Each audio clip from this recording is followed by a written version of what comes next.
요한복음 19장 4절 5절 말씀 봉독합니다. 요한복음 19장 4절 5절 말씀 같이 봉독합니다.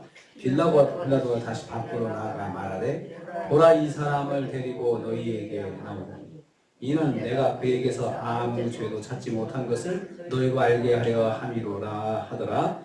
이에 예수께서 가시관을 쓰고 자색옷을 입고 나오시니 빌라도가 그들에게 말하되 보라 이 사람이로다. 아멘. 아멘. 아멘. 오늘 말씀은 빌라도가 예수님의 무죄를 선포하고도 예수님을 조롱하는 것을 내용으로 하고 있습니다. 빌라도가 다시 밖으로 나가 말하되, 다시 밖으로 나갔다 했습니다. 빌라도는 자기 집 밖에 서 있는 종교 지도자들을 만나기 위해서 다시 밖으로 나갔습니다. 총독이 유대 왕보다 더 높은 지위거든요. 그런데 종교 지도자들한테 쩔쩔매는 모습을 여기서 볼 수 있습니다. 종교 지도자들은 6월절 명절 지켜야 되니까 우리가 부정타지 않기 위해서 너는 지금 못 들어간다 이렇게 하니까 빌라도가 거기에 굴복해가지고 자기 집에 들어가서 재판도 했다가 밖으로 나왔다가 상황을 알려주기도 했다가 이렇게 하면서 자기가 직접 왔다 갔다 이렇게 하면서 지금 사건이 진행되고 있습니다. 이 행동은 빌라도가 예수님께 대한 처벌에 대해 책임이 있음을 보여주고 있습니다. 빌라도가 직접 왔다 갔다 하면서 말을 했으니까 성경 이를 통해서 빌라도에게 책임이 있다. 그것을 암시하고 있습니다. 빌라도가 안 밖으로 다니면서 법적인 말들을 전하고 다녔기 때문입니다. 이번에는 예수님을 데리고 밖으로 나갔습니다. 종교 지도자들에게 예수님을 넘겨주기 위해서입니다. 예수님을 자신의 집에서 내보내 자기 책임을 면하려는 의도입니다. 빌라도는 여전히 자신의 정치적인 권한을 행사하지 못하고 종교 지도자들에게 끌려다니는 모습을 보여주고 있습니다. 여기 빌라도가 이런 책임이 있다 하고 성경이 요한이 그렇게 기록하고 있는 것입니다. 빌라도는 예수님 순환을 허용한 1차적인 책임을 가지고 있는 사람이다. 이것을 성경이 암시하고 있습니다. 두 번째로 빌라도는 예수님의 무죄를 선포했습니다. 4절 후반부 보면요. 보라 이 사람을 데리고 너에게 나오나니 이는 내가 그에게서 아무 죄도 찾지 못한 것을 너희로 알게 하려 한다. 이렇게 말을 하고 있습니다. 빌라도는 예수님을 종교 지도자들 앞에 넘기기 전에 예수님을 데리고 나온 것에 대해서 말합니다. 예수님으로부터 죄를 찾지 못하였다고 하였습니다. 이 사실을 종교 지도자들에게 알리려 한다 했습니다. 예수님을 로마법으로 처벌할 죄가 없기 때문에 자신이 데리고 있을 이유가 없다는 것입니다. 그러니 이제는 너희들이 알아서 하라는 것입니다. 빌라도는 여기서 예수님의 무죄를 선언했습니다. 그러면 예수님을 석방 조치해야 되잖아요. 자기가 충분한 권한이 있기 때문에 죄가 없으니까 돌아가시오 이렇게 이야기를 하고 이 사람 나갈 수 있게 놔줘라, 가이드 해줘라, 밖에까지 안내해드려라 이렇게 명령하면 되는 것이죠. 그럼에도 불구하고 빌라도는 무죄인을 죄가 없는 사람을 계속해서 구려해 놓는 불법을 이어갔습니다. 이것을 통해서 예수님은 무죄임을 선포받고도 죄인으로 묶여있는 이상한 모습, 이상한 재판이 진행되고 있는 것입니다. 그래서 예수님은 무죄 상태에서 재판이 진행된 그런 경우로 말씀하고 있습니다. 세 번째로 예수께서 왕의 모습으로 끌려 나오셨습니다. 5절 말씀입니다. 빌라도는 예수님을 종교 지도자들에게 인계하였습니다. 예수님은 여전히 가시면류관을 머리에 쓰시고 자색옷을 입으신 모습으로 사람들 앞에 끌려 나오셨습니다. 이에 빌라도가 말하였습니다. 보라 이 사람이로다 라고 하였습니다. 이 말씀이 참 중요합니다. 보라 이 사람이로다. 이 말씀은 요한이 요한복음 1장 29절에서 예수님 소개할 때 보라 세상 죄를 지고 가는 하나님의 어린 양이로다. 이 말씀을 딱 연상하는 그런 뉘앙스를 여기서 보여주고 있습니다. 이사야서 53장 3절에 예언된 메시아이심을 연상하도록 하는 표현입니다.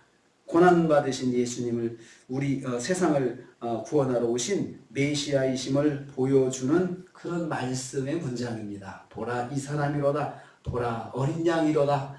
이렇게 연결이 되고 또 이사야서 53장에 세상 죄를 지고 가는 하나님의 어린 양이다 라고 하는 그 말씀을 여기서 또 보여주고 있습니다. 그는 멸시를 받아서 사람들에게 버림을 받았으며 그는 멸시를 받아서 그러면서 이 말씀하고도 연결을 하고 있습니다. 빌라도는 이런 의도를 가지고 말한 것은 아니지요. 성경 말씀, 예언된 말씀을 사람들에게 연상시키려고 이 말을 한 의도는 전혀 아니었죠. 자기가 그냥 한 말이죠. 이제 이 사람 데려가라 라고 이렇게 말하는 것인데 그 말이 이렇게 사용되고 있는 것이죠.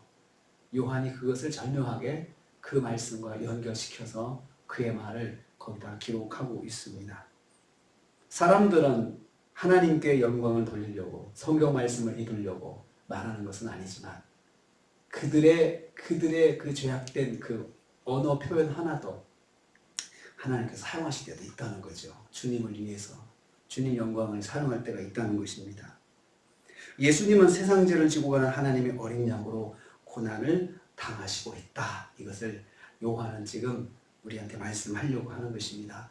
그것을 보여주려고 하는 것입니다. 그리고 이 성경을 읽는 성도들이 주님이 이렇게 고난을 당하셨다. 세상 죄를 지고 온 어린 양으로서 고난을 당하셨다. 이것을 이 부분에서 다시 한번 연상하게 하려는 것입니다.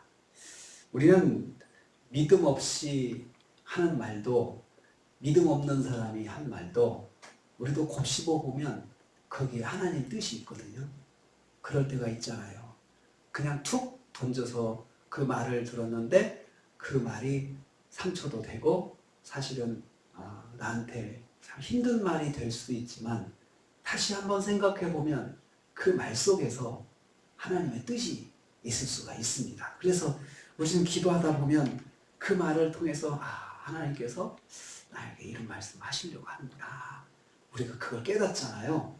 그런 것을 우리는 이 말씀 통해서도 알게 됩니다.